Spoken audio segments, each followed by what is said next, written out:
Congratulations with Christina, and we're back with another Cricut Expression 2 tutorial, and we're going to be continuing on using some of the features under the Tools key.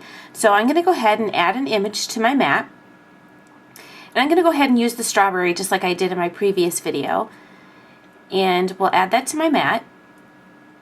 And remember, the last thing we did was the fit to page, and it remembers that. I have turned off my Cricut Expression 2 since then, and it remembered that the last thing I did was at fit to page, which was I think 10 inches. So I'm just going to go ahead and edit this mat, and we're going to edit the image so that it's I'm sorry, it was 8 1/4 inches. So I'm just going to take this down to about 3 inches. So I'm just going to go ahead and hit my save button. I'll hit the save button again. And now what we're going to do is work on some more of the tools features. So I'm just going to go ahead and select my tools. And in the last video we went over the art quantity, project quantity, fit to page, and multi-cut. Now we're going to go ahead and start working with the next page. So I'm just going to hit the over arrow, and the next thing we're going to show you is this icon right here. This is your mat size icon. You have the 12 by 12 mat. There is the 12 by 24 in the portrait and the 12 by 24 in landscape. So once you select one of these mats and hit the save button, it'll automatically change your mat size to be the 12 by 24. And here's what it looks like in landscape. So I'm just going to go ahead and keep mine on the 12 by 12. And the next thing I want to show you is this image right here. And this is called the paper size button. So we're going to go ahead and select that button. If you want to use a piece of cardstock that measures, say, 6 by 6, you can change this to only show an image area of 6 by 6 or a cut area of 6 by 6. So I'm going to go ahead and change, this is your width, this one is your height. So I'm going to change these so it's 6 by 6 and hit my save button. And now you'll see it grayed out this area right here, and it only highlighted this area right here, so it's only going to cut in this section. So if I went back over to my fit to page and selected my fit to page, it's going to make my strawberry as big as it will fit on the 6 by 6 piece of cardstock I'm using. So I'm going to turn off the fit to page and have it go back to my regular size I already selected. I'm going to go back over with my over arrow, and I'm going to go ahead and reset this, and there's a little reset button right down here so it shows the 12 by 12. The next button we're going to be working on is the start position button. This is kind of like your directional arrows that was on your regular Cricut Expression, and you would just hit the button to the side and move your images over. What this does is you can select your image to be in a different location. So we're going to go ahead and select this. And say we want this to be at 4 inches across. So we're going to move it over 4 inches and hit save. And now you'll see that it's over 4 inches. And you'll see there's a little arrow or a little cross right here. So that's 1, 2, 3, 4 inches, and that starts right here.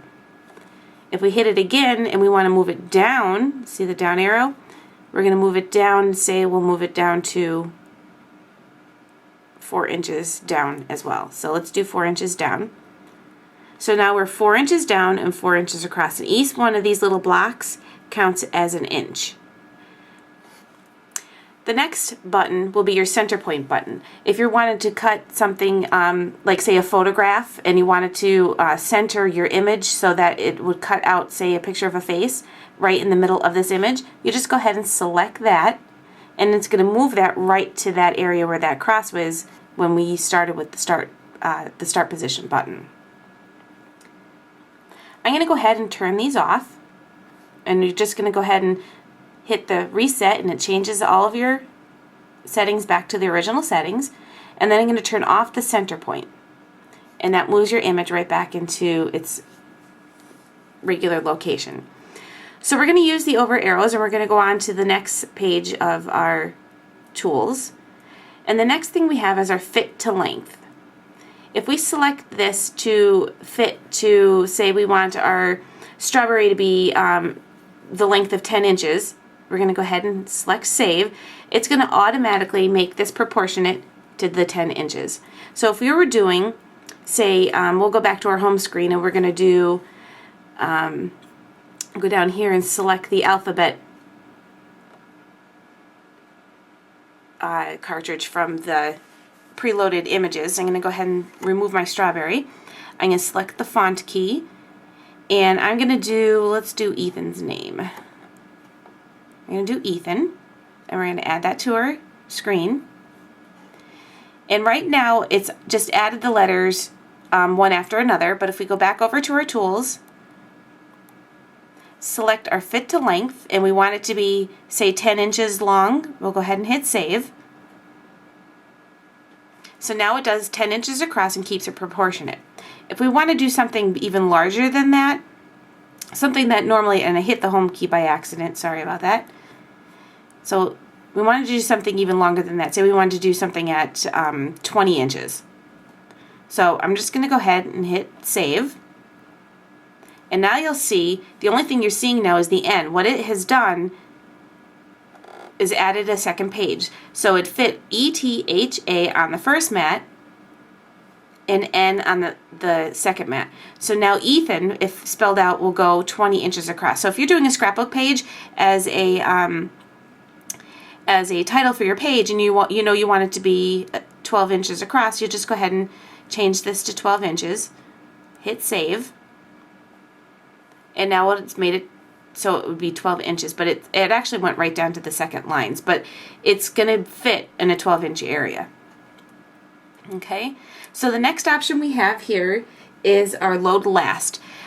This remembers, even if you turn your machine off, say I cut out Ethan, and I hit the load last button, it's going to actually start my next feature right here.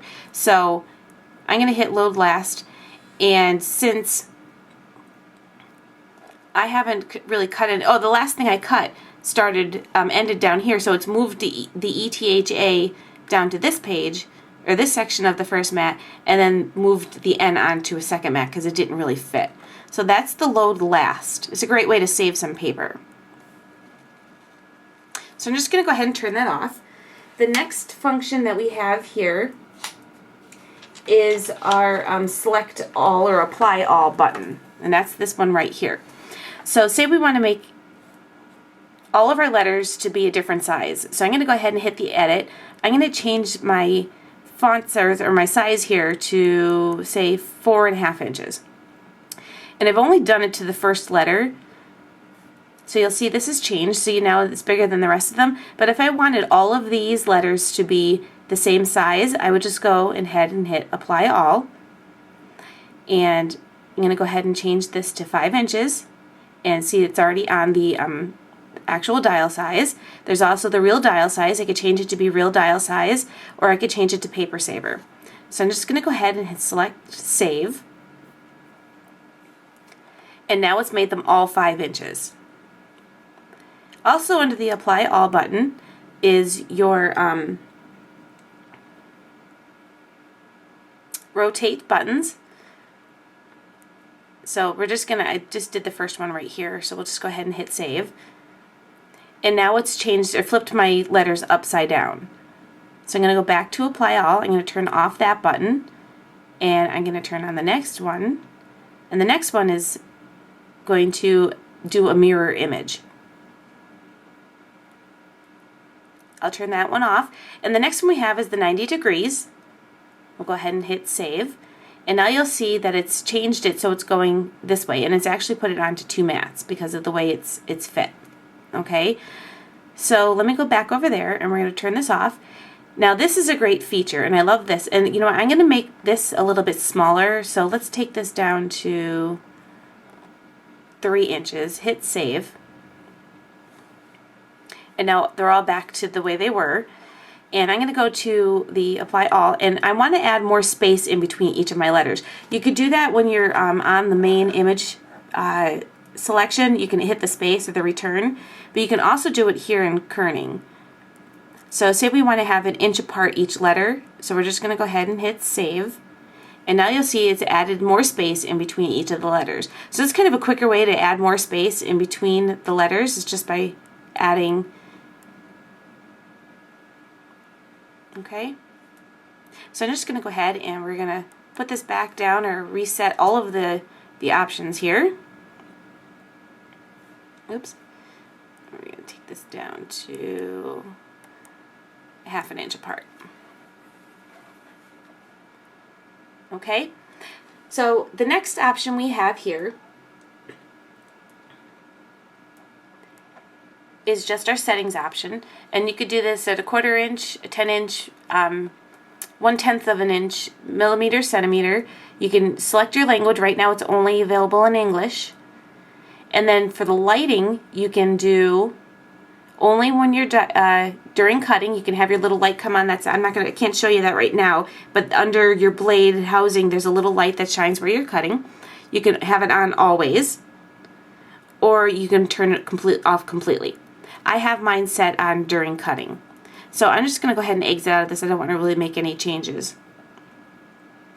And that's all the features that we're going to go over today. Thanks for watching another episode of Creations with Christina. I'll see you next time. Bye.